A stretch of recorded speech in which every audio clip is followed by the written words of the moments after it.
All right, welcome to the show. Others receiving votes. We're back again. I'm Pat Forde, joined as always by Wojciechowski and Bryan Fischer. We have passed the midpoint of college football, and we've had a major casualty, gentlemen, a major loss here in the second half of the season. Tortillas are out in Lubbock. They are no longer going to be allowed at Texas Tech Stadium.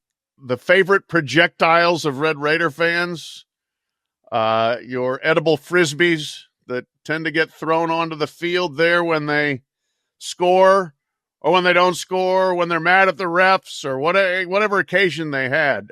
I feel sad for the grocers of Lubbock who no longer can sell like tens of thousands of tortillas on game days. Probably okay for everyone else, but what are we going to do without the tortillas, guys? I feel a little lost.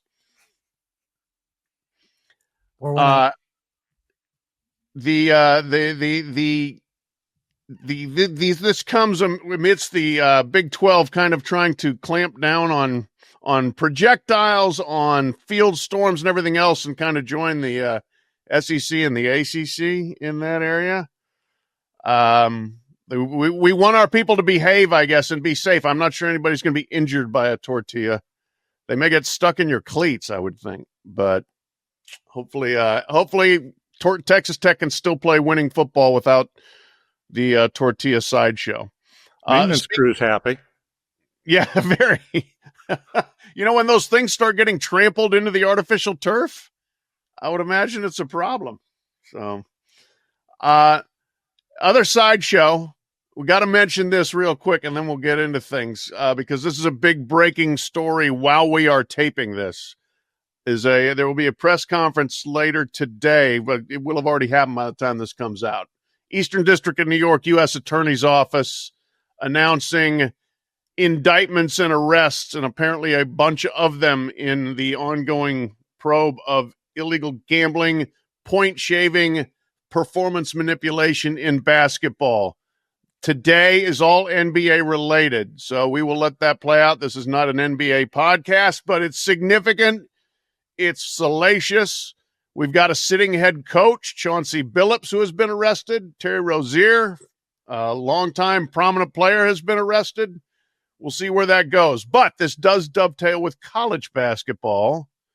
The investigation there's being run out of the Eastern District of Pennsylvania and is further behind schedule than this one. I'm not sure there's a schedule, but is not quite to the indictment and arrest stage, but that stage is coming. Most of what has been public deals with mid-major to low-major schools. That's probably going to continue to be the case.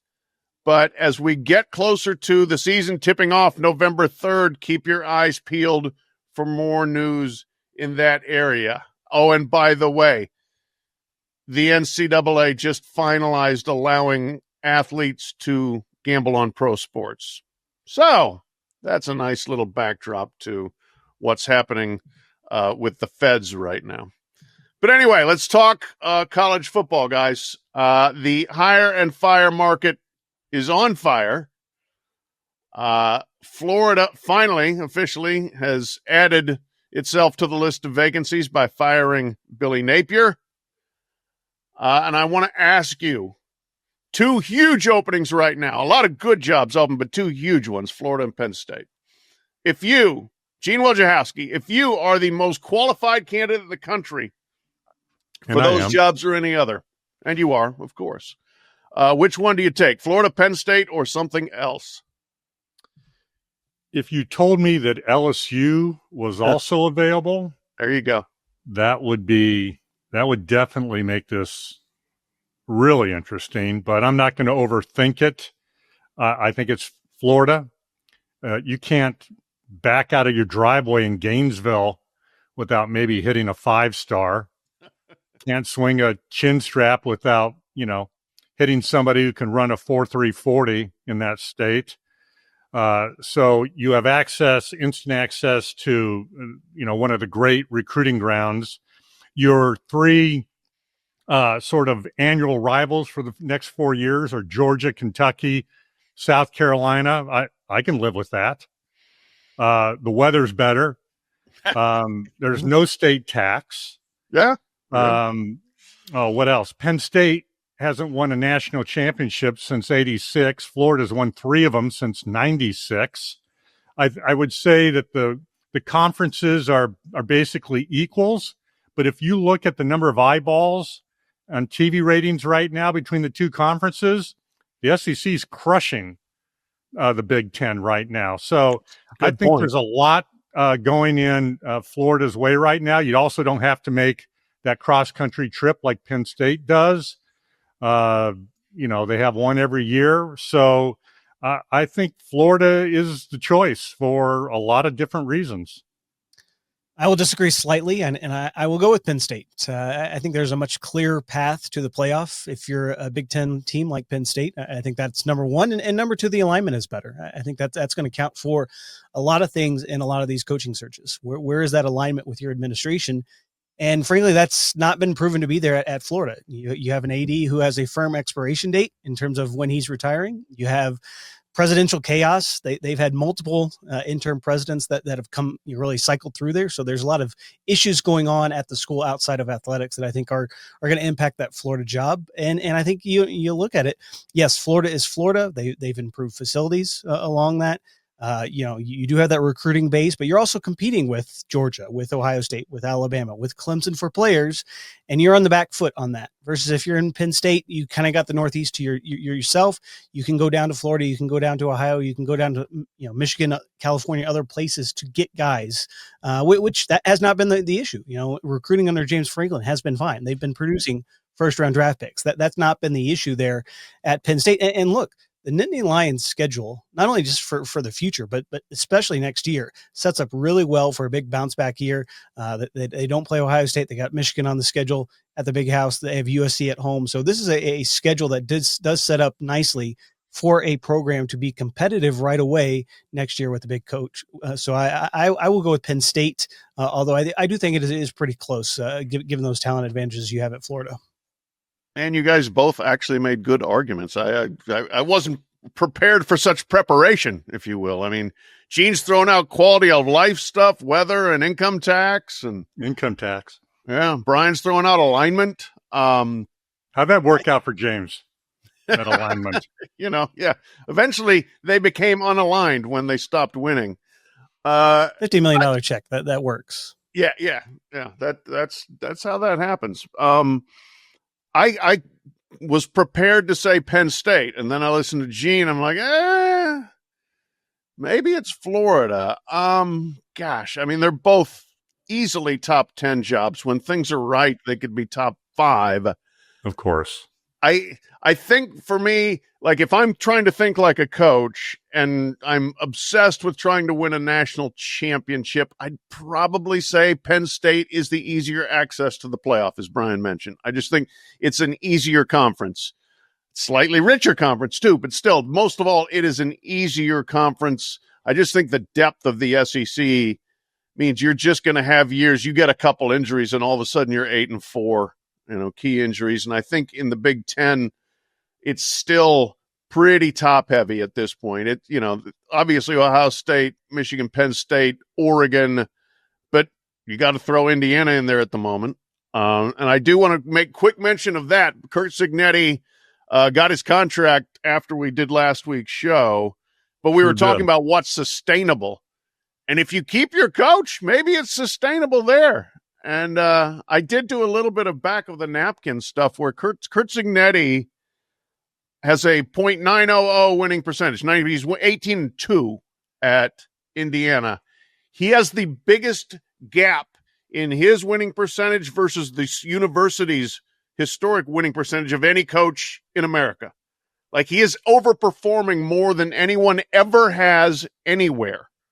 Urban Meyer comes close at Utah, where he went like 23-2 or whatever he did. But it is stunning still. More evidence of exactly how well Curt Cignetti is doing there. So remarkable job by him. But he's not on the market anymore. We have taken him off the market, and that makes things different. And that leads to my next question, guys. If you are a one-man search firm and you're advising the ADs at Florida and Penn State, and you could tout them with anyone, at least within reason. You're not going to go get the best coaches in the NFL. Nick Saban, we don't think, is coming out of retirement for this job. Who do you advise them to get? Bryan, give me Florida. Well, I think this is a search that's probably going to start with Lane Kiffin, and I think that would probably be the recommendation at this point. What he's been able to do at a historical has-been in terms of Ole Miss. This is not a program accustomed to finishing in the top 10, not accustomed for fighting for playoff bids, and yes, the NIL era has helped with that, but Lane Kiffin has done an excellent job at Ole Miss. He's done a good job at some of these other blue bloods that he's coached at. He's been a head coach for a long time, and you think if you're talking about who can elevate my program, somebody like Lane Kiffin would probably be that guy. Now, I think there are other options out there. If Lane decides to stay in Oxford, I would encourage strongly, and I know there's going to be some pushback for Florida to hire another guy from the state of Louisiana, but I think John Summerall is tailor-made to not only be an SEC coach, but be an SEC coach that wins at a place like Florida. He knows the league. He recruits well. The program management side of things, I think he has that down to a T. He gets guys to fight for him. I would strongly consider John Summerall as almost your backup plan if you're Florida, if you can't get Lane Kiffin. But I think this is going to be a search that could go a number of different ways. But that'd kind of be my two-man list for the Gators there. I made it very clear during all of these weekly dream scenarios that we've knocked around. The first call should go to Nick Saban, and you dismissed it just right there. I don't think he's going, is he? Well, I actually thought there was a chance. Okay. And then Miss Terry got on College Game Day last week and said, there's no way. We're having too much fun. But she did add, I haven't heard a number yet. So I think she was kidding. So for the very first time, I do think there's no way Nick Saban's coming back to college football. But I really did think it was a, 2% possibility until Miss Terry said what she said. And when Miss Terry says he's not coming back, well, he's not coming back.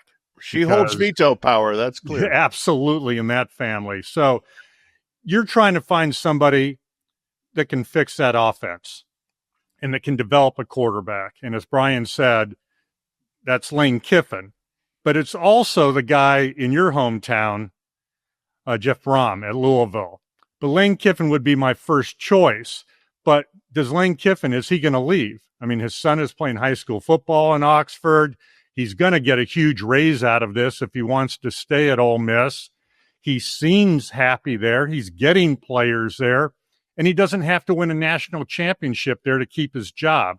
So there are a lot of pros for staying there, but he would be my first choice. But if not, Brom would be the guy I would go after if I were Florida. That's who I would tell them to get if Kiffin stays. Yeah, well, interesting, both of those names. We will get to Brom, actually, and some of the other guys that are killing it at their alma maters in a little bit. Who do you like? I look at this and say, how many guys can actually win a national championship? Because that's what Florida wants to do. Yeah. And I don't think there are many. But I think Kalen DeBoer can. I don't think you're getting him. I think Dan Lanning can. I don't think you're getting him. I think Marcus Freeman can. I don't think you're getting him. If anyone is, the NFL is. You're not going to go get Miami's coach, Cristobal. Speaking of another guy at his alma mater. Sark, I don't think you're getting Sark to leave Texas. I don't think you're getting Mike Elko to leave at Texas A&M. So then you get down to, I guess, what I would consider the next tier, but I'm continually warming to Lane Kiffin. I thought he was too juvenile for too long, but he was growing up. Yeah, he was, wasn't he? Lane and the head bowl coach doing like some sort of podcast together on a weekly basis. Oh God. Yeah. Well, up at Florida. The head ball coach basically endorsed Kiffin on a podcast. He made a special point of mentioning Lane Kiffin. So I don't think that's an accident. No, I'm sure it's not. And I think the HBC's word will resonate some down there. So I think they end up with Kiffin is what I would say. And I think that's fine. I don't think that's a bad choice. I don't even think that's settling per se. I would be hesitant about being his boss. But again, if he's becoming a little bit more of a grown-up per se, then that's not a bad thing. He sure as heck, he can build a team and he can call plays and game plan like few others. So, all right, Penn State. That's the other one there. Gene, you were advising Penn State. Who do you tell them to get? Well, you mentioned the guy. Dan Lanning is the guy that I would tell them to go out and get. I'm with you. I don't think he's leaving. I think if he leaves Oregon, it's going to be to go to the NFL. He just strikes me as that kind of coach.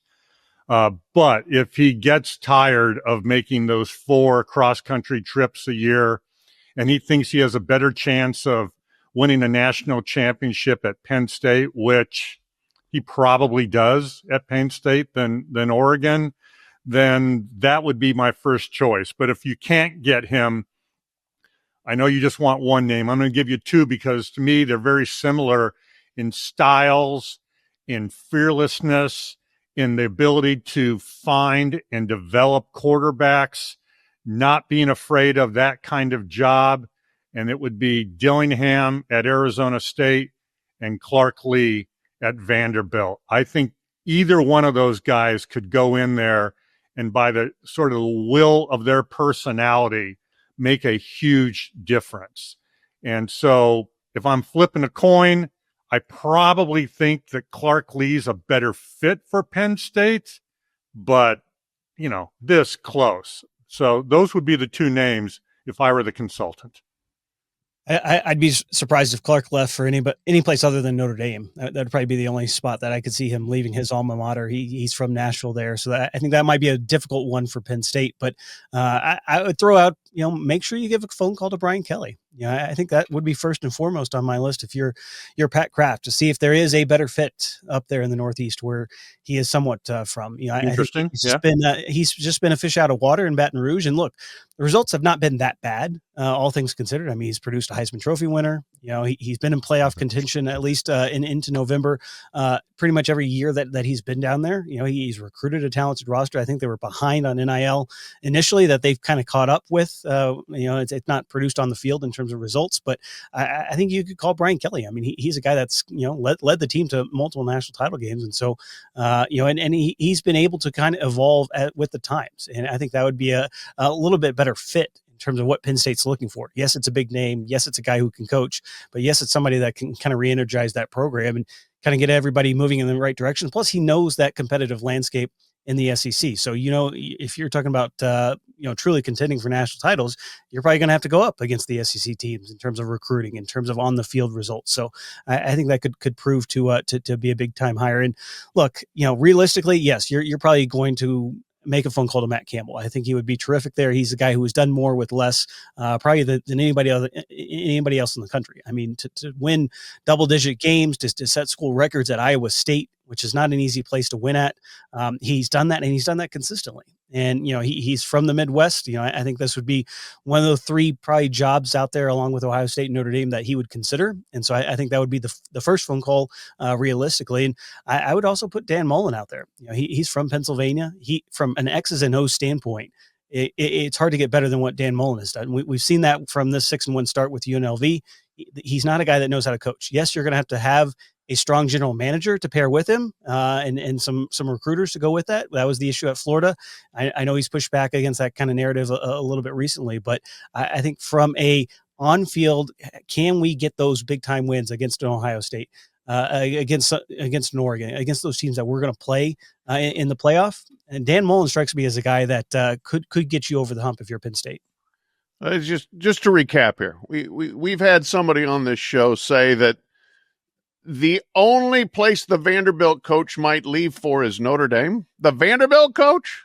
Did I hear that right? I know it's his alma mater, and we're going to get to some alma mater scenarios here, but that's fascinating to me. It seems like there's a coach that's willingly choosing to stay at Indiana. So I know. No, it's a different world. Strange times.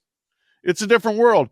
Imagine if at the end of this, of one of the busiest, most attractive, lucrative coaching carousels. We got the coach at Indiana and the coach at Vanderbilt saying, no, I'm good. They're both in demand. And they're like, no, I'm staying here. I don't know whether Penn State's going back down the Vandy trail. They did that once, and it worked pretty well, frankly. But I don't think they do that again. Is that we're playing words? Frankly, got it. Good. Yeah, I didn't even mean that. You know what? I think they're gonna this thing could go so many different directions. Brian Kelly is fascinating to me, and I think would be a good hire. And I think it's probably time for Brian Kelly to be looking. So that one is very interesting to me. I'm going to say, though, that they go, kind of different mold and go get a guy like a Joe Brady, who's the offensive coordinator of the Buffalo Bills and has worked with Joe Burrow and Josh Allen. And if he wants to be a head coach, if he's not getting there in the NFL, go take Penn State and take a shot at trying to win a national championship. I believe he's an alum. I have not looked it up because that would require too much research on my part. But I think that's a guy that if you're going to look and say, we're going to recruit elite quarterbacks and we're going to scheme them up and we're going to win that way, he might be the kind of guy that could do that. Now, again, he's been out of the college game for a while. Would probably have to be reacquainted with the way that works, but it works a lot like the NFL. So I think it could happen. We'll see. Cliff Kingsbury's name has sort of bubbled to the surface too. Whether or not how serious it is, who knows? But I've seen that name bubble too. If you're looking at NFL guys, also. Yeah. And Kingsbury, his name's kind of always out there. It seems like for college or NFL. It's never won. I mean, I was astounded he got an NFL job based on what he did at Texas Tech. But people like the way he calls plays. That's for sure. Who knows? Okay, guys, two jobs that did not open, not yet. Florida State and Wisconsin. It was. What would be the term for it? A statement of support Monday was what it was. We had statements of support for the coaches at Florida State and Wisconsin from their athletic directors. Mike Norvell and Luke Fickell, we're behind you 110% for now. We'll see if that is still the case when the season ends. I want to ask you guys, I'll lead off on this. If they finish the season, then what happens? We're going to start with Florida State, and my thoughts there, they very much want to get rid of Mike Norvell. If they had unlimited money, Mike Norvell would be gone. But Florida State doesn't have billionaire oil people in the booster corral. They don't have they got money, everybody's got money, but they don't have that kind of money, and it's like $60 million to get rid of Mike Norvell. And I mean that's a monster number. The only person they're the only school that's come close to paying that, paid more than that, was Texas A&M, which has silly money. Given what they are investing in their stadium and other facilities, whether that was a wise decision or not is certainly open to conjecture, given where the climate was headed in terms of knowing that you're going to probably have a rev share payment. You could see that coming years ago, but nobody saves for a rainy day in college sports. But anyway, that has saved Mike Norvell for now. I don't know whether you can get rid of him. I think you go back and do you retool again. They already did that last year. Retooled everything. New coordinator, blew out both coordinators. We're going to change everything. We're going to do better in the portal. It's a very tough sell to try to go that way again, but I don't know whether they have the money to do otherwise. What do you guys think? Well, it definitely sounds like those conversations are ongoing in terms of what the money might be. And look, as big as that overall buyout figure is, there is going to be, some mitigation at least. I think Mike Norvell would be a pretty attractive candidate to get another job, whether it's at the Group of 5 level, whether it's another Power 4 gig. I mean, he's still a guy that, assembled a team that went undefeated. He's not a guy that forgot how to coach. And yes, there are issues with this current Florida State team, but we saw it in the opener. I mean, he's still a guy capable of putting together a team that can beat Alabama, which right now looks like one or two best teams in the SEC. So, I think he would be a pretty attractive candidate for another job, which means you're not really paying that full $60 million. Now, maybe it's more like 40, 45, which is still a lot of money and still a lot of money for Florida State. As you mentioned, they have some, I don't want to say booster issues, but that's definitely a younger fan base, a fan base that does not have the kind of super duper mega rich billionaire type of boosters that they can just write this check and it's not going to be an issue. And I think that's the one thing that, Florida State in all of these discussions, and that's why this statement came out, is they don't want this week to week speculation on Mike's job. And so I think this is going to be a big thing for them in terms of the end of the year, whether they can pass the hat around enough to ultimately make a change. I think the bigger thing for Florida State is, who do they go get if they do make this move? Like, there's not some kind of hotshot candidate that just makes a super ton of sense for Florida State. All right, we're going to replace Mike Norvell and we're going to upgrade with XYZ. I think that's the bigger thing that Florida State's going to run into after redoing this. Do you just throw bad money after good at this point, or do you try to say, hey, let's run it back? We do have the new coordinators. Maybe it's just going to take another year. And in the ACC, look, they still have a winnable path this year, next year, and for the next couple of years. That they're going to be at a talent advantage compared to pretty much everybody but Miami at this point. So I think it's a fascinating situation there at Florida State, and I will be curious to see at the end of the year what the ultimate decision is in Tallahassee. This strikes me as entering Billy Napier, Florida territory, where every week, every other week, we're playing this game of, will Mike Norvell make it or not? And to me, that's the worst scenario you can be in. Either pay him or come out and say, he's gone. You can't play this middle game, because we saw how that worked at Florida, and it's awful. So if you're going to make a move, I do think there are names out there. So let's say Lane Kiffin takes that job at Florida. If I'm Florida State, don't I call Jeff Brom at Louisville? Don't I call Deion Sanders and ask him if he wants to come home to mama? Do I look to the guy that's down there in the Tampa area that beat me earlier this year, Alex Golish? He's a good coach, and he could be a fit there. So, and I'll throw another name out there to you. PJ Fleck at Minnesota, a guy who has really done a great job building a program to last. And I think he's a guy that could fit there. So if you're going to make a move, I do think there are candidates, really good candidates out there for that job. Yeah, I think you can find somebody who could do the job. I do. The Deion thing is fascinating. That's interesting. We'll see his health and whether he still wants to, how long he wants to coach. And we'll see whether he still wants to recruit when he can't just handpick his children and Travis Hunter. He's one of those guys. He hits a few home runs, but he doesn't have to have enough singles and doubles, I think, to fill out the roster well enough. Well, and let me ask you this. I'm sorry to interrupt you, Pat, but I'd even mention James Franklin. He's going to go somewhere. Yeah, I mean, that's not a bad place to end up. You wouldn't have to pay him much, that's for sure. Yeah. Right. And that's also to Brian's point that, like with Norvell, Norvell's fairly young, as is Luke Fickell at Wisconsin. We'll get to him in a second. You can be pretty sure they're going to get another job, but is that a good enough thing to we can go ahead and bite the bullet on $50 million, thinking maybe we're not going to really pay all of it? Yeah. I mean, you hope, but what if you end up having to pay all of it? I don't know. That's the buyout game is very costly, and I think very stressful to figure out how it's going to land. As for Wisconsin, I'm going to say this. I will say Florida State, I think you're going to have to make a change. I don't think you can go to December and say, guess what? We're changing coordinators again. We're changing this. We're changing everything. It's going to be better.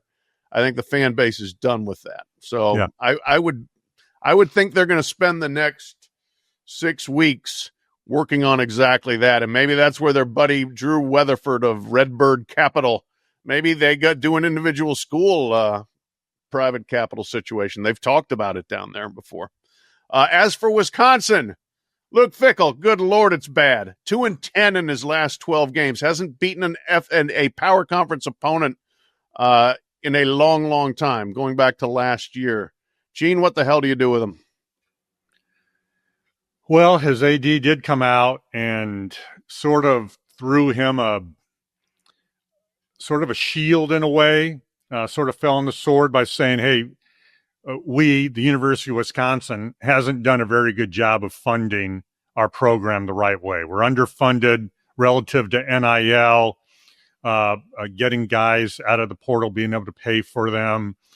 So he acknowledged that there's a institutional a problem here. So if he wants to stand by that, maybe he stands by Fickell. And Fickell also has a pretty substantial buyout. But I don't see any scenario practically where they're going to win another game this year if you look at their schedule, if you want to play that game. So by the end of the year, can you actually say, I'm standing by Luke? And I don't think you can. So then you're looking at two names, in my opinion. You're looking at Pat Fitzgerald, though I've actually heard his name kind of, if Kirk Ferentz left Iowa, as a name that could maybe pop up there. So to me, the one that makes the most sense is Lance Leipold, who has strong Wisconsin ties, who did a great job in that state on D3 level and has done a great job at Buffalo, at Kansas. To me, he's a guy who just fits in to that DNA of Wisconsin football there. He'd be my guy. Well, I think the bigger question is just ultimately what's going to happen with Chris McIntosh. I mean, the AD there. I mean, I think that is the bigger question hanging over this decision with Luke Fickell is what is the school going to do with the AD who's allowed Wisconsin to get behind in NIL, allowed them to get way behind in facilities, allowed them to get not everything in place for the football program to succeed under his watch. I think that's the bigger question beyond just the buyout, which we all know Wisconsin, they're a little bit frugal there. They don't want to necessarily pay this, and I think that's the internal push and pull in terms of this whole situation. Yes, it's bad. Yes, they might go 2-10 this year, but they don't want to cut that check. And maybe Luke Fickell gets another job, so it's not quite the $27 million that's kind of reported for his buyout. I think the bigger question for Wisconsin is like, what do they want to be? What do they want to do as a program? Do they want to go all in? Do they want to be more competitive in terms of the landscape? Do they want to start paying players in NIL like some of their conference peers? That's the bigger question. I think Wisconsin, as athletics and as an athletic department, needs to kind of figure out. Are we going to go all in? And I think that's going to be, pretty apparent with whatever they do with this move. And I think it's going to be a lot of empty seats there at Camp Randall throughout the second half of the year. Maybe the students will stay around for jump around and then leave like they have been these last couple of weeks. But at some point, the loss of that ticketing revenue is going to really impact, I think, this decision on Luke Fickell.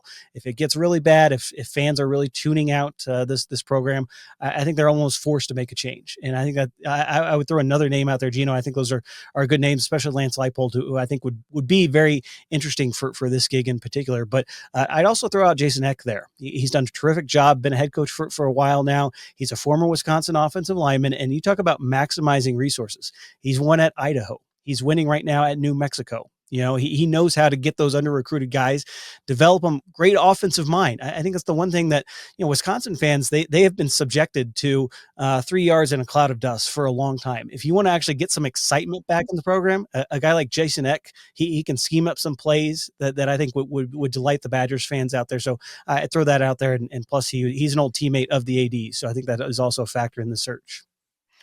Yeah, I think Wisconsin's same with Florida State. It's a point where you just can't reboot with the same guy in charge there again. It just hasn't worked. You've tried it.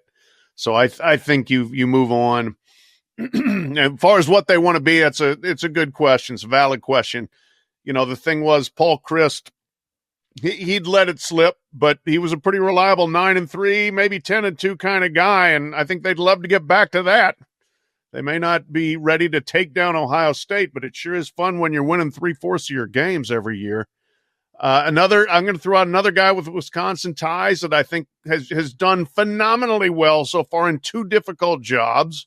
Jake Dickert at Washington State and at Wake Forest. He's in his first year at Wake Forest. It would be a bummer to see him leave after 1 year, but if it's the difference between going back to your home state there at Wisconsin or staying at the toughest job maybe at the Power Conference, I know which way that could go.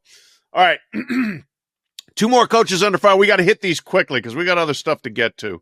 Hugh Freeze at Auburn, Dabo Swinney at Clemson.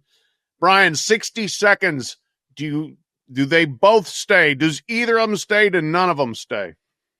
I think Dabo stays. He's had 14 seasons where he's finished in the top 25. He was in the playoff, won the league last year, and he's probably the best coach in recent memory there at Clemson. And so I think they still want to keep him. They still might want to say, hey, this is going to be your Brian Kelly year where you went 4-8 at Notre Dame. You rebooted again.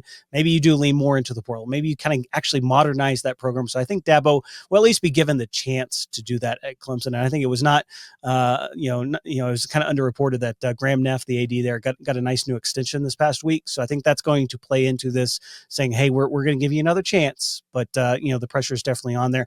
As for Hugh Freeze, I think he's got. The thing that he was brought in to do was run that offense at Auburn. That has been the issue there on the Plains. He's picked the wrong quarterbacks, whether it's Peyton Thorne, whether it's this past year with Jackson Arnold, he's picked the wrong guy. So that's on Hugh Freeze. And so I think that's why the pressure's on him to win versus Dabo. When you're basically begging for a show of support from your administration, as Hugh Freeze did this past week, that's not a good thing. No. So I can't make a case for him to stay. I think the program is better. I think the roster's better, but I don't think the offense is necessarily better. And as Bryan said, that's why they hired him. So I don't think he makes it. Dabo Swinney, I can absolutely make the argument. He's earned the right to have a bad year.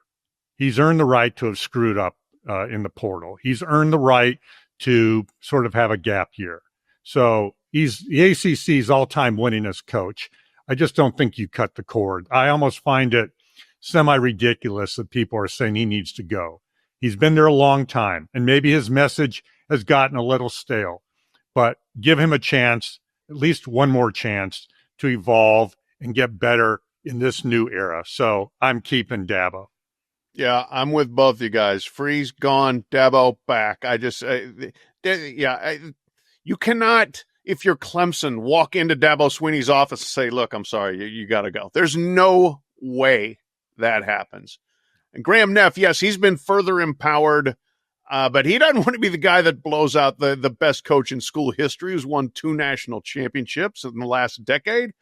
There's no way.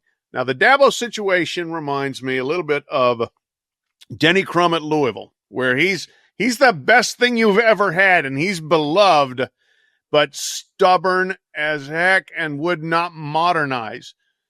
They kept giving Denny chances to modernize, and finally he had to be run out in acrimonious fashion. But they gave him a long, long leash. You've got to keep encouraging Dabo to do things differently because it's not working the way it was working. But you can't fire him. So you've got to work with him. And Graham Neff's a smart, shrewd, smart personality, interpersonal relationship guy. I think he will figure out a way to make that work. All right, last coaching carousel item, guys. Got 4 coaches out there that are killing it at their alma maters. It's really 5 with Mario Cristobal. I didn't include him because these guys really are hot right friggin' now. And would any of them leave for better jobs? We have touched on them, some of them. We touched on Jeff Brom at Louisville, who I think could be a candidate at either Penn State or Florida. We've touched on Clark Lee at Vandy. Gene threw out Kenny Dillingham at Arizona State. There's also Brent Key at undefeated Georgia Tech. Should any of them leave if they're offered a better job, and which one is the most movable? I'll start us off here. I think Key is the most movable. You sit down with him, he exudes SEC. He just sounds like an SEC coach. He coaches like an SEC coach. He worked in the league for Nick Saban. He references his time at Alabama frequently. And you look, he loves Georgia Tech, and it's a good job because you sit there in Atlanta with all that talent around, and it's not as hard, I think, as it used to be to get them in school. Now, is the NIL infrastructure there? I don't know. So I think Key is the kind of guy for a good SEC job. An Auburn, a Florida. We'll see what else. Maybe even LSU, but I don't know if that's a fit. But the other 2 would not shock me to see Brent Key there. Jeff Brom is as Louisville as humanly possible. He is born there. His father was the coach of the quarterback of the Louisville Cardinals. He was the coach. His younger brother was the coach, or the quarterback. Sorry. It would be very difficult for him to leave. One of the big reasons he left Purdue and came back to Louisville was because his parents were so overjoyed for him to have a chance to take that job. Now you're going to break their hearts and say, yeah, I got to go. I don't think that's happening. Clark Lee, great fit in Nashville. He is also from Nashville, as was noted. Dillingham, boy, I think he's a great coach. We'll see. I think ASU is one of those programs where you can actually make the playoff more often, maybe even than not. The Big 12 is there, and I think ASU is a power waiting to blow up. Fellas, your opinions. Go ahead, Bryan. Well, you mentioned Kenny Dillingham. I think he's a guy that he would be one of the top names on my list if I were an AD, just because he gets it. He gets not only how to run a program, but he gets how to relate to guys. He understands the media ecosystem there, and I think being from Phoenix, being from that is his alma mater. I think he wants to see what that glass ceiling is at Arizona State first. He's still a very young guy. He's still one of the youngest coaches in the country, despite making another run at the Big 12 title this year. So I think he still wants to see what can he do to maximize things there with the Sun Devils. So I think it'll be pretty difficult, even for some of these big time jobs like Florida, Florida State, if it were to come open. To lure him away from really his hometown. And he's another guy too that has young kids. I think that's another factor. He wants to raise them up in the Valley, and frankly they're giving him the investment that he's asked for. And I think that counts a lot for a lot of these guys. Pat, you mentioned Brent Key. I think that is going to be the big question mark. I think he loves Georgia Tech. I mean, that is in terms of coaches loving their alma mater, he took a kind of lateral move to go back to Georgia Tech. Initially before he's elevated into the head coaching there. And look, he's got a new AD. He's seriously underpaid, not just for that position, but kind of nationally for a guy that has an undefeated season under his belt. And I think if there were an LSU, if there were an Alabama type of job, I think you'd maybe be interested, but I think outside of that, though, he's probably going to be there in Atlanta. You mentioned Jeff Brom at Louisville. He is Mr. Louisville. That's for sure. And I think that the question mark with him is maybe down the road. Maybe it's down the road where a Notre Dame comes open that he might have interest in. After he's had a couple of years, he said no to Louisville once. Back in Purdue. They asked him initially. When he was there at Purdue, he said no. They came back around, and then he ultimately got hired there. So, I think as embedded as he is in the community there, if it were one of those primo top 3-4 type of jobs where you have everything capable to win a national title, maybe that might interest him down the road. But I think at this cycle, it might be a little bit difficult for him. Do you want to win a national championship or do you not? I mean, to me, that's the bottom line. If you're one of these four coaches, if you're all four of these coaches, is that what you want to do? And do you think you can do it at the place that you're at? If you honestly think that you can do it at Arizona State, Georgia Tech, Louisville, etc., then stay. But I think it's a tough ask to try to win a national championship at any of those four. Not because they can't, but I just think it's much tougher there than where they could go next and have a chance. Of the four, I think Dillingham is the guy who's most movable. And I think one of the reasons is that Arizona State, their athletic department has had some financial challenges. Let's just put it that way. And as far as deficits and raising money, they've gotten better, obviously, at it. But I think that's a place that from an infrastructure standpoint is a little tougher. So I could see Dillingham saying, look, I've done a lot of good work here at Arizona State. I love this place, but I have a chance to go here where all the things that I don't have at Arizona State are in place.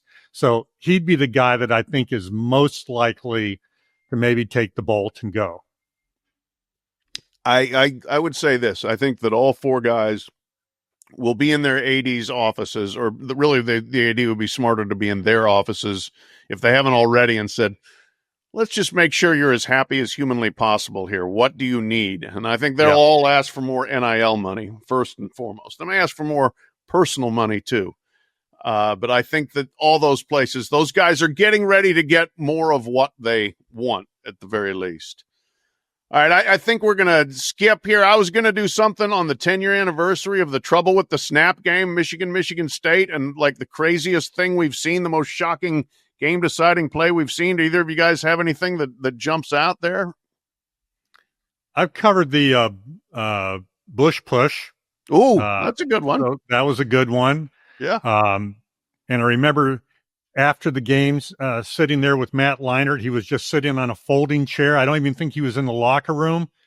And I remember walking across the field, and the grass was as high as a cornstalk because Notre Dame was trying to negate USC's speed. But I went back and listened to the final couple minutes of that game last night, Pat. First of all, I thought this was a great idea on your part. And the announcers, Tom Hammond and Pat Hayden, they never referenced Bush pushing Leinart into the end zone. Really? They didn't do a replay. And if you remember, Pete Carroll had said, I don't want instant replay. Since it was a non-conference game, he had that choice.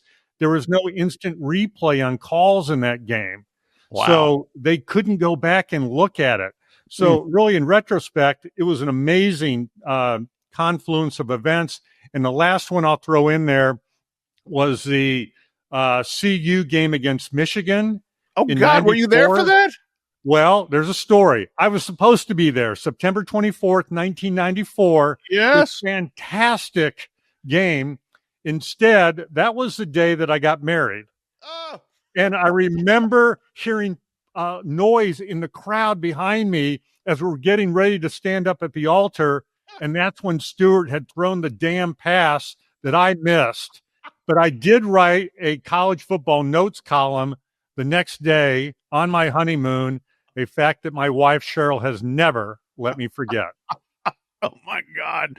I'm glad we didn't skip this topic. Good stuff. Yeah, bad. Not good for me that day. Oh, man. That's like Pitino interviewed with Jim Boeheim for an assistant coaching job on his honeymoon. You're right there with Rick Pitino now. Congratulations. Yeah, thank you. And we're Bryan, still you got married. anything? Not the company I don't think you want to keep with Rick Pitino on that. You mentioned most ghastly turnover, Pat, and that when you first said those words, the thing that came to mind for me was the 2015 Rose Bowl, the first CFP game ever. Jameis Winston, that like scrambles and then he throws the football backwards and then Oregon runs it all the way back. The ref just absolutely eats it on that play too, if you go back and watch it. And so that was when you said ghastly. Now it didn't have any impact on the game because Oregon was obviously running away with it before that game. But in terms of the most ghastly, that came to mind just because it was so crazy. And I think it launched 1,000 memes with what Jameis was able to do. I will say I was doing radio 2007. Number 2 USC was a 41-point favorite against Stanford. John David Booty had a pair of fourth quarter interceptions, including one right over the middle, just threw the guy high. And I mean, it was awful. That set up the eventual drive for the Cardinal to throw to Michael Bradford on 4th and long down there in the end zone. So that was some pretty crazy upset, pretty crazy interception that John David Booty threw in one of the craziest games in terms of upsets in a crazy season full of them in 2007. Yeah, Tavita Pritchard, I think, threw the pass right for Stanford. Yeah, okay. Yeah, he was the backup. I mean, he was not supposed to start that week. So those are excellent. The one I would go with is that I was there. This is not ghastly, but just the sheer shock value was the kick six at Auburn. Yeah, and that was in the days when the press box was open air, and the noise was so incredible, and I violated press box protocol when Chris Davis, went back to receive to stand under the goalpost in case the field goal came up short, and he took it and he went down the left side and he got to about their own 25, and Alabama's got a bunch of 300-pound linemen trying to catch him, and I stood up and I just yelled, "He's going to score!" Just not press box etiquette, but it was just wide open. It was like, Oh my God, I can't believe this is going to happen. And I do remember distinctly, after that trying to get down from the press box to the field as fast as possible, and you are going against this sea of Auburn people, and there was one guy, this big, huge guy wearing overalls, swinging these orange and blue pom-poms and skipping like a child, like a fifth grader, a third grader or something. He's like the happiest he could possibly ever be in that moment right there. And it's like, what a moment. That, I mean, if you're an Auburn fan and you were there, man, that you're remembering that forever. So that's all great. Right, good. I'm glad we did that. I want to hit this. We'll hit quick, and then we'll get to the winners and steak dinners. 4 potential trap games. We lost 5 undefeated teams last week. We're down to 6. 5 of them play. Ohio State is off. I'm going to say that Navy is not an upset candidate against Florida Atlantic, but there's 4 other kind of interesting games here. Texas A&M undefeated at LSU at night. BYU at Iowa State. Syracuse at Georgia Tech. Right. And UCLA at Indiana. How many of the 4 go down, if any? And we don't need to dive into the games per se, but I just want to know who's going to get beat, if anyone. Bryan? Well, it'll probably be the one at the game I'm going to be at. Texas A&M 2-12 against the spread against LSU. It's a night game at Tiger Stadium. BK has only lost there once at night, so I think that would probably be the easy one to circle. I think there's those 2 teams. There's something about it where Texas A&M just like turns the switch off whenever they play the Tigers. So I think that would be the one that I would kind of circle as the game. Obviously, BYU. I mean, they're not even a favorite right now on the road at Iowa State, but I think just the defense right now for Iowa State, they are so banged up, especially in the secondary. I mean, I have a hard time seeing that happen, but I mean, that's a styles makes fights thing. That's going to be low scoring. It's probably only a 2.5 hour game if both coaches had their way in terms of running the football. So maybe you can kind of make the case that that's just going to be close enough that you can have an upset. I think the other 2, it's difficult to see, but I will go Texas A&M at LSU. I think LSU has a lot of injury issues too, which is why I would stay away from picking them to upset. I'm going to go with Iowa State beating BYU. That would be mine of the 4. Yeah, those 2 are the 2 games where it stands out. Syracuse is once they lost Steve Angeli, they're in the tank. UCLA, I don't think has what it takes to beat Indiana, but the spread is massive on that, like 25 points. And the way UCLA's been playing, and I am not betting against Indiana under any circumstance. That team is on a roll, but that feels like a game that could be closer than a massive spread like that. I'm going to say LSU gets A&M. A&M's played extremely well to this point, but kind of in Mike Elko history, too, as a head coach, his teams tend to overachieve for the first 2/3 of the season and then maybe start leaking a little of helium. This would be a place where they might spring a leak. All right, winners and steak dinners. Here's your updated standings. Gene, continuing to run strong at the top. 23-19. That does include the Fat Bear victory.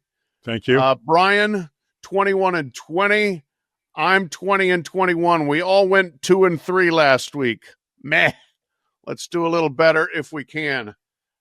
We got 2 playoff eliminator games, I think, at least potentially, in the SEC to start with here.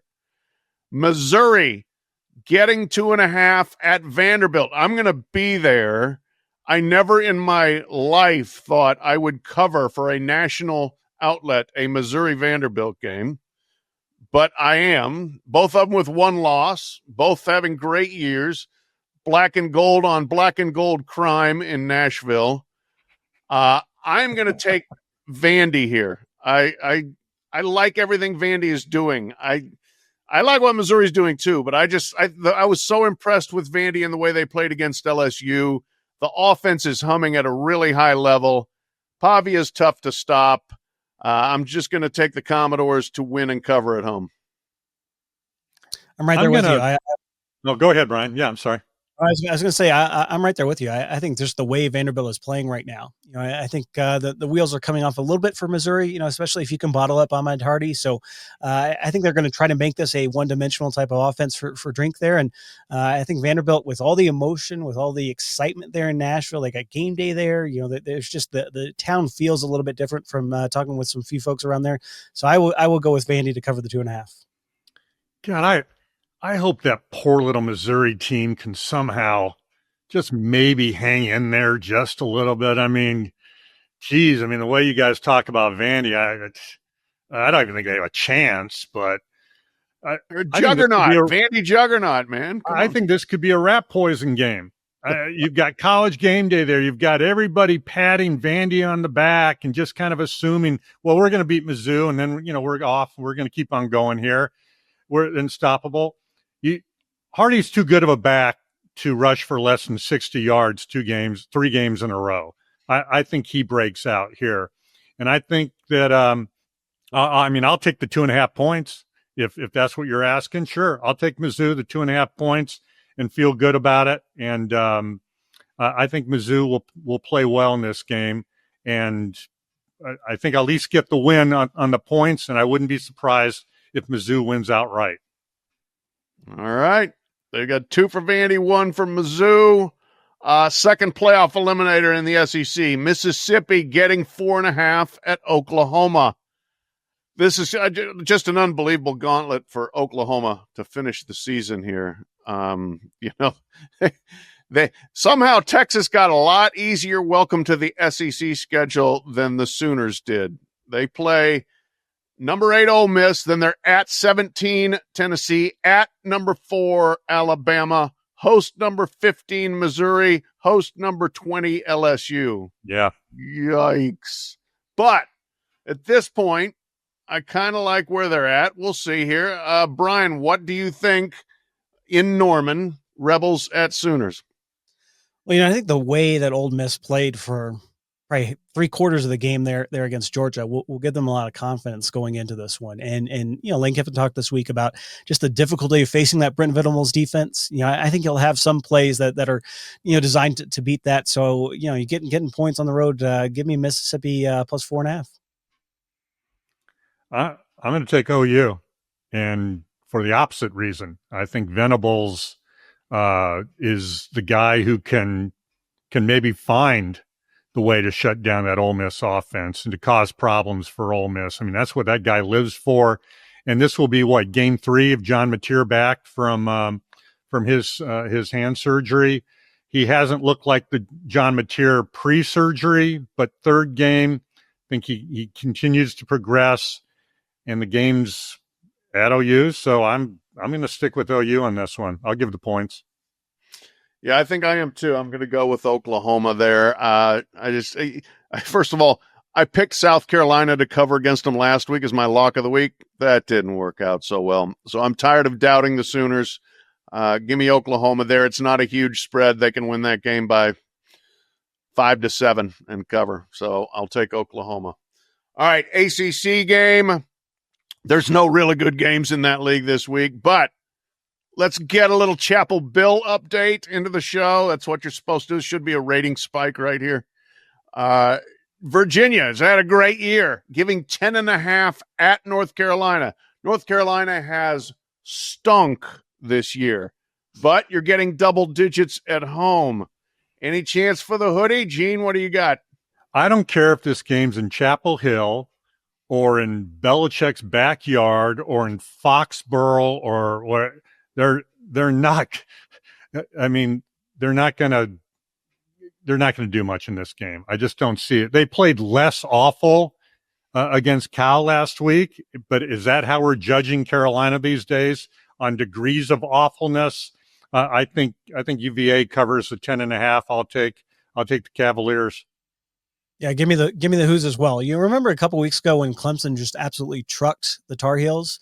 I'm guessing that they left a lot of points on the board in that game too. So I bet Tony Elliott's going to call his boss, Dabo Swinney, and say, Hey, are there any plays that we need to run to really run it up on Bill B? So I think Virginia not only covers this one, I think they look a little bit closer to the, we got a couple weeks away from the selection committee. Virginia's still in the running in the ACC. I think they will go out there and make a statement there in Chapel Hill. Believe it or not, I'm actually taking Carolina. I think No. the spread's too high. No. Spread's too high. No. As you just said, they were less awful at Cal. They went across the country and lost by 3 points and fumbled at the goal line, or they would have won. Do you want to stop and retape this part, Pat? I'm sticking with it. Sticking with it. Okay. Virginia, it's going to start getting heavy. This is a team that's not played as a favorite in games that matter, like in who knows how long, 107 years. But George Welsh was the coach the last time they played in important games. So give me Carolina to cover. They're going to lose by 10. I'm getting 10.5. They're going to lose by 10. Okay. All right. Big 12 game. Baylor getting 3.5 at Cincinnati. Cincinnati quietly going to be one of the more interesting stories down the stretch here if they keep going. Scott Satterfield, a lot of people thought he wouldn't even still have a job at this point. He not only does, they're undefeated in the league. They've only lost one game overall. I believe they've cracked the top 25. Nippert Stadium can get going when the Bearcats are going. Bryan, what do you got? You might as well flip a coin because it's a Big 12 game. And I landed on Cincinnati covering the 3.5 in this one, just barely though. I think Baylor, Sawyer Robertson is having a great season. Outside of the record for the Bears, he's throwing the ball all around the yard. I just think they get behind the sticks too often.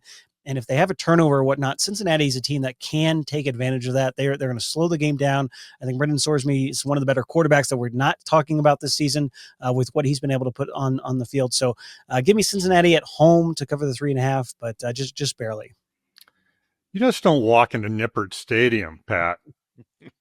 Leave there with a win. I mean, Baylor scores a lot of points. Unfortunately, their defense also gives up a lot of points. Sorsby is playing as well as any quarterback in the country. We just don't hear about it enough. I'll take Cincinnati in this game. I'll lay the points. You do not just walk into Nippert. I agree. I actually love that stadium. It's very fun to go to games there. It's tucked right into campus. It's pretty cool. I'm going with Cincinnati as well. They are playing. The only drawback here, the Scott Satterfield dynamic is that once you buy in, he screws up a game. And then once you want to get rid of him, he wins games. He is that classic opposite of whichever way you think things are going. That's the way his team performs. But I'm going to say they keep it going at least one more week. Cincinnati wins and covers. All right, who's got a lock of the week? Oh, come on, Bryan. Time for obscurity update. I was thinking about this as I was making my pick. Should I go Conference USA for you, Gino? Should I go Sun Belt? MAC, whatever. I really considered though, Mississippi State was a touchdown underdog at home to Texas, so that was on my radar in terms of the power conference teams. But I will go with Pitt versus NC State. Pitt getting 6.5 points. I've heard of these two teams. Yes, I was going to say, this is at least two programs you've heard of. You maybe even covered one of them. Pitt has not beaten NC State since the 2001 Tangerine Bowl, which is unfathomable to think about in terms of these two being in the same conference. Panthers number 4 rush defense in FBS. I think they bottle up Hollywood Smothers a little bit. They cover the 6.5 at home. Who do you like, Pat? Got a power conference game out of him. Okay. Wow. I shamed him. Yeah, there you go. I'm going obscure. Sorry, I'm going deep track here. Toledo is jumping out of MAC play to go across the country to the Palouse to play Washington State. And Washington State has been a tough out. Nearly beat Mississippi, nearly beat Virginia the last 2 games, both on the road. They come home. They win a defensive slog. I hope it's like sleeting and 37 degrees. That would be classic Palouse back half of the season weather. Washington State is only giving a point. All they got to do is win. So give me the Cougars and drop that big point. I almost took Toledo in that game as the lock of the week, but I changed my mind at the last second. I'm going with USF getting 4.5 at Memphis. I'm worried about Memphis's quarterback situation. I think they're banged up. I'll take USF in that game. I think they're giving. I will have to look that up, but I thought I saw USF minus 4.5. We'll double check. You know what? You're right. Memphis is getting 4.5. I'm still taking USF. I like it. They're hot. They're hot. Okay. We have to end with this, fellas. Did you hear about the crime of the century in Paris? The heist of the Louvre. Unbelievable. Like this to me, this is fascinating.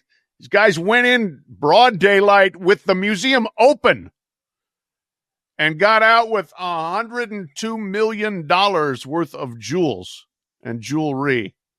I astounding. Like they backed up this electric ladder truck thing and just went up to the second floor, blew out a window, walked in and stole the stuff, and then went down the ladder and left. They did it all in 7 minutes. This is some high-efficiency game planning. That's like Sean McVay would be envious of what they were able to pull off here in terms of game plan and then execution. Also, rather poor defense by the Louvre, it seems. Like you just let these guys go in and get out, and they have not been caught yet. Here is my question for you all. You've got $102 million of very publicly stolen goods, jewelry, not cash. What the hell are you going to do with it? How do you sell it to make the money? What do you do if you're the mastermind crooks at this point? Gene, do you have an answer? Well, given my long history of fencing, first of all, there was for years the people at the Louvre have said we need to upgrade our security system, and they were kind of, for years it's been pushed aside. They had one exterior camera in that vicinity, and guess what? It was faced the wrong way.